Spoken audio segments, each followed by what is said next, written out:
இன்றைக்கி நம்ம எதை பற்றி பார்க்க போகிறோம்னா ஸ்பூட்டம் சாம்பிள் கலெக்ஷன் பற்றி தாங்க இந்த வீடியோவில் பார்க்க போகிறோம். ஸ்பூட்டம் சாம்பிளுக்கு நம்ம தமிழில் என்ன சொல்லுவோம்னா சளின்னு சொல்லுவோம். ஸ்பூட்டம் சாம்பிள் நம்ம எதுக்காக கல்ச்சர் பண்ணுறோன்னா ஃபர்ஸ்ட் வந்துட்டு டிபி இருக்கான்னு டயக்னோஸ் பண்ணுறதுக்காகவும் ப்ளஸ் எந்த வகையான பாக்டீரியா வந்துட்டு இன்ஃபெக்ஷன் காஸ் பண்ணுறதுன்னு தெரிஞ்சுக்கிறதுக்காகவும் நம்ம வந்துட்டு ஸ்பூட்டம் சாம்பிளை கலெக்ட் பண்ணுவோம். ஸ்பூட்டம் சாம்பிள் கலெக்ட் பண்ணும்போது என்னென்ன ப்ரொசீஜர்ஸ் ஃபாலோ பண்ணலாங்கிறத பார்க்கலாம். ஃபர்ஸ்ட் வந்துட்டு morning time is the most preferable time to collect the sputum sample. நம்ம ஸ்பூட்டம் சாம்பிள் கலெக்ட் பண்ணும்போது மார்னிங் டைமில் கலெக்ட் பண்ணால் நமக்கு கரெக்டான ரிசல்ட்டு கிடைக்கும். நெக்ஸ்ட் திங் வந்துட்டு நம்ம ஸ்பூட்டம் சாம்பிள் கலெக்ட் பண்ணும்போது பேஷண்ட் கிட்ட ஒரு ஸ்டெரைலான கண்டெய்னர் கொடுத்துருவோம்.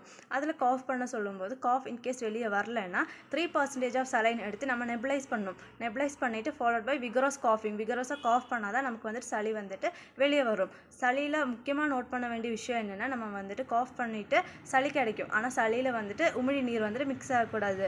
நம்ம ஸ்பூட்டம் சாம்பிளோட கலர்ஸ் என்னென்னு பார்க்கலாம். ஃபர்ஸ்ட் வந்துட்டு 3 கலர்ஸாக இருக்கும். ஒன்று வந்துட்டு க்ரீன், இன்னொன்று எல்லோ,